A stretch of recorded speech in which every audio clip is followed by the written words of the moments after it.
وهننزل بالزبدة. الكوسة بتحب الزبدة جدا، يعني يفضل انها تبقى زبدة او سمنة كويسة. هننزل بالزبدة. وبعد كده هنحط بقى، يعني هتسيح كده شوية، بعد كده نحط بصلاية متوسطة.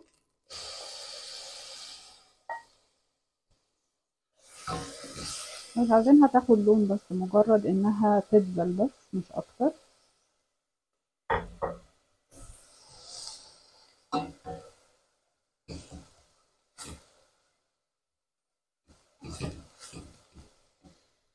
وبعد كده هننزل بمعلقة ثوم.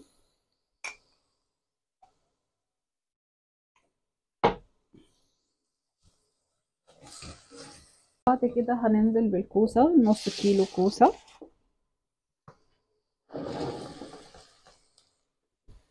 متقطع، يعني مش هتفرق اي تقطيع، لانها بعد كده احنا كلها بنخلطها مع بعض، فما بتبقاش فارقة كتير، يا دوب ياخدوا بس كلهم مع بعض تقلبتين.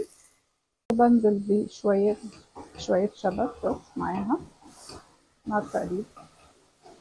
وبعد كده هنزل عليها بالشوربة.